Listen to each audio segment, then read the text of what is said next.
Cow, do you see these bubbles in my face? Do you see these bubbles? Do you see these bubbles? No, you don't. No, you don't. Die.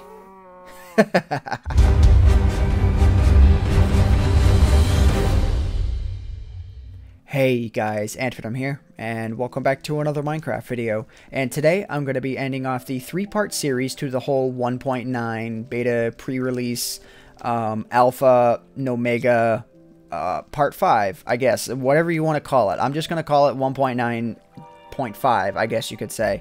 As I addressed in the last video, I'm very annoyed with how the naming scheme is right now. But anyways, today I'm going to be showing you guys potion making and brewing. Now, I'm sure a lot of you know what this is, but for those of you that don't, essentially what it is as you can see in my inventory here, I have these sort of like water bottles that look like little like potion bottles, I guess you could say, and that's exactly what they are. And essentially you can make potions that have various different effects on you, like healing potions, fire resistance, regeneration, strength, swiftness, which is just like a speed potion, and then a bunch of negative potions as well, which is more or less for use against like mobs and stuff like that. But anyways, I'm gonna go ahead, I'm gonna get into it here. So essentially what you need in order to start potion making is you need a brewing stand, and then you need some glass bottles. Now let me go ahead and let me open up too many items here and give myself some glass just to show you guys how to do this. So to start, you want to make yourself a glass bottle or two. They actually come in sets of 3, and they do come in sets of 3 for a reason, so I'll show you guys that here. And then as well, you're gonna need yourself a brewing stand, and all you have to do is you need to take cobblestone in this fashion, and then a blaze rod that you can get from a blaze in the nether. So don't put it into a crafting bench, just keep it a blaze rod, and you get yourself a brewing stand. Now I'm not gonna make one because I already have a couple of them here. So the next step that you need to do is just take any of your glass bottles that you make, and you can either do one of two things with them. You can fill them up within a cauldron, which is made just by adding a bunch of iron blocks around the border of a crafting bench, except for the top middle block. So like it would look like a tall minecart almost. I'm too lazy to make it right now. But anyways, so you can do that, and then you can fill this thing up with water, and you can take water from it.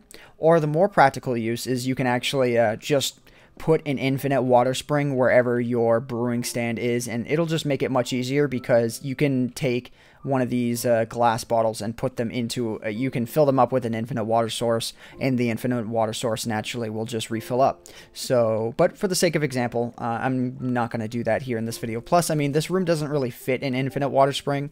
So yeah, as well, if you guys want the updated download to this pixel map, be sure to check the link in the video description, because I'm going to include it there, with this being the end of the whole 3-part series. As I said at the beginning of the first one, I would provide this map, the updated version of this map for download, so that's exactly what I'm going to do.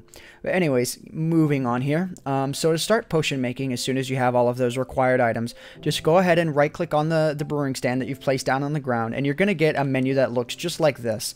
You're going to notice that there are 3 spots on the bottom for water bottles, and then there is a spot on top which is going to allow for a reagent. And what the reagents are is, as you can see in my inventory, I have a whole bunch of different items here. Let me try and split them up so you guys can so it doesn't look as confusing, I guess. There we go. So you see I have sets of items on the bottom here, and I have a set of items on the top. So when you place your water bottle in, and like I said, you can place up to 3 at a time, which is probably for the best because it does take quite a while to brew whatever it is you're brewing. You're going to need to start with what's called a base. So this is basically just step 1 of whatever potion you want to make. So the key rule to making potions in Minecraft is, if you want to make a positive effect potion like any of the ones I listed before, healing, fire resistance, regeneration, strength, or swiftness, you want to start with a nether wart. Or you can also make a poison potion with this as well. You want to start with a nether wart on top, and it'll start brewing. As you can see, it'll brew into the water bottles, but I'm not going to do that yet. And if you want to make a negative effect potion, you want to use either a fermented spider eye, redstone, or glowstone dust as your base, because these ones, they won't make anything interesting at all unless you're trying to make a potion that is going to damage other mobs. And I'll be getting into the whole negative potions here in just a second. But like I said, you want to start off with a nether wart if you're looking to make a positive potion. And I'll go ahead and I'll make 3 of them here so I can show you 3 of the 5 that it actually does. So yeah. Alright, and there we go. So as you can see now, the nether wart has just finished up, and we have 3 awkward potions. So these are basically just potions that they still have no effects right now. You could drink them and they wouldn't do anything. But from this point, at least what I would do personally is take out 2 of the awkward potions, unless you're looking to make 3 of the same potion, which honestly is not that bad of an idea if you're looking to make something like healing potions. But essentially what you need to do from this point is you need to start off with one of these items that are on the top here, either glistering melon, magma cream, gas tear, blaze powder, or sugar. Don't use the spider eye because that'll just convert whatever positive potion you've made into a negative potion. But anyways, so if you want to make a healing potion, for example, you need to take a glistering melon, my bad, and then put it into the top part of the brewing stand here with the awkward potion on the bottom, and it's going to start brewing here. And in just a second, we're going to have ourselves a healing potion. Alright, and there we go. So the glistering melon is finishing up, and now you can see we have ourselves an instant health potion, and this is going to restore our health for 3 points per potion. But I'm going to take it to the next step here. So this is where brewing kind of got me like confused, you know, with the whole effects that you can put on these. But essentially what you need to think about at this point is with whatever potion you make, it doesn't matter. I think there may be some potions that don't take the effect of glowstone, but whenever you add either glowstone or redstone into one of your positive potions, it will either increase the time of the effect or it will increase the severity of the effect. So if I put glowstone dust into the healing potion here, it's going to create, like, I guess you could call it like a greater healing potion. It'll make a potion that can heal much more than a regular standard healing potion. And as well, if I'm going to take that out here, if you put in redstone as well, okay, so you can't do this with a healing potion, but with various other potions like the swiftness potion you can.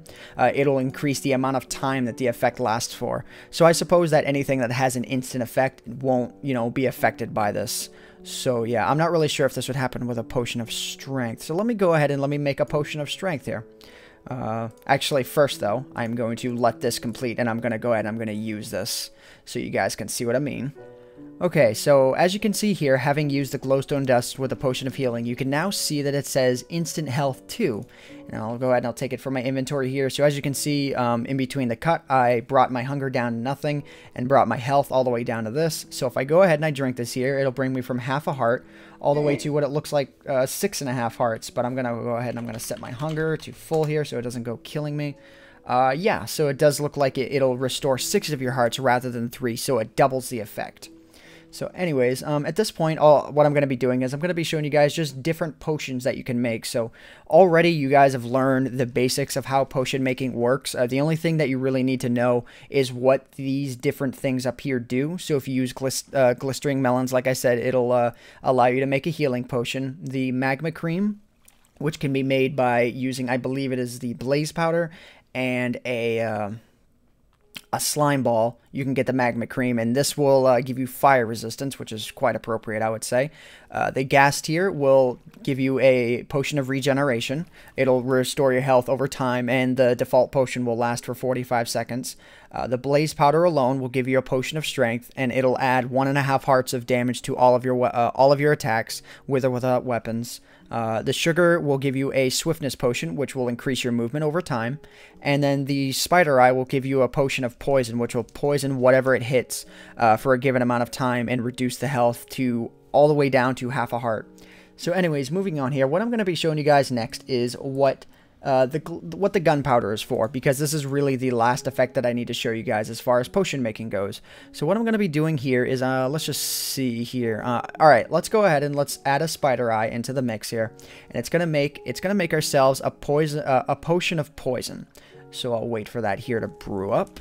Alright, there we go. So now that that's finishing up, as you can see here, we have a potion of poison. I almost want to say poison of potion because it sort of seems like it wants to flow off the tongue that way. But anyway, so we have a poison potion here that will last for 45 seconds. And with any potion, absolutely any potion, if you add a gunpowder to it, it'll turn it into a throwing potion. So this can be really useful, like if you if you're on like a multiplayer server or something like that and you want to use one potion to give 2 people an effect. I'm not sure if that works with healing potions or even at all. Like if this doesn't work that way, be sure to correct me. But as far as I know, when you throw a potion down, if you're standing within the area effect, then you will be affected by it. So I'm going to try and throw this in the same area as another mob along with myself to see if it will it'll do that. So as you can see here, it creates a splash potion of poison, and it'll last for 33 seconds. So let's go ahead and let's try and find ourselves a mob out here or something. Or actually what I can do, let me just go ahead and let me spawn a cow. Oh wait, why didn't you spawn? Okay, I was like, what the heck? Alrighty then. Alright, so let's see here. I am suicidal, cow. I am willing to kill myself and kill you at the same time. Alright, let's see here. Yep, see? Yep, as you can see, I have the effect and the cow has the effect. So wherever you throw the potion down, I don't think I can actually stop myself from getting hurt here. It's just going to naturally last for the next 20 seconds. Let me go ahead and let me turn the sound down here. So wherever you end up throwing the potion, whatever is within the area effect will have an effect on that potion. So this could be extremely useful, like I said, in a multiplayer scenario with potions of healing, fire resistance, regeneration, anything. Like if your entire team needs, you know, a whole bunch of health, then this would be a great way to go about doing that by making throwing potions. So anyways, before I go ending off here, I'm going to show you guys one more thing, and I need to scroll down my page here. So I'm going to show you guys some of the negative potions, which, like I said, don't really do a whole lot. There's only 2 kinds of negative potions, and you guys just saw one of them. The other one is called a weakness potion, which all melee and damage dealt by the user is cut in half. So like I said, it doesn't really do a whole lot. Like, it's not really useful. There's no real point to making any such thing.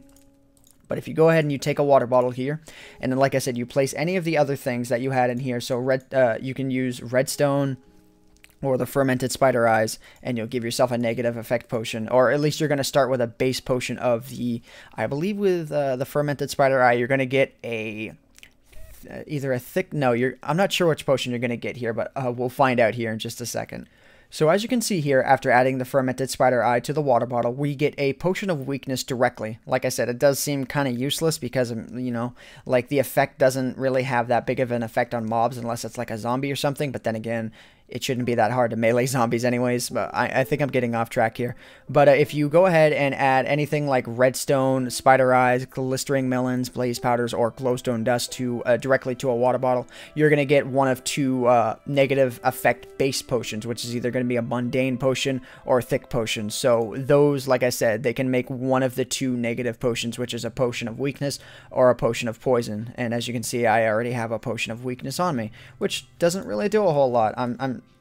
I think the most interesting effect that's going to come out of this is that I'm going to get bubbles. Oh my god, I'm blowing bubbles. Oh my god. Oh my god, I'm blowing bubbles. I'm blowing bubbles. I'm not blowing bubbles anymore. Oh my god, do you see these bubbles? Apparently that's a glitch that you can't see bubbles when you're looking in front of you. That's something that Jeff should look into. Not really a major effect. But anyways, guys, that's pretty much everything that I wanted to go ahead and show you guys as far as potion making goes today. And that's pretty much all there is to potion making. If you guys are confused at any of the information or any of the ingredients that is required in order to make a specific potion, there's always the Minecraft Wiki. I would highly recommend checking that out. The link is going to be in the description below. But anyways, guys, hope you guys have enjoyed this particular video. My favorite word, apparently. A lot of people have been pointing that one out lately, that I say that word a lot. But anyways, like I said, I hope you all have enjoyed this video. My name is AntVenom, and I bid you all farewell. And if you want to download the updated version of this map, the link is going to be in the description. And thanks so much for watching. Do you see these bubbles?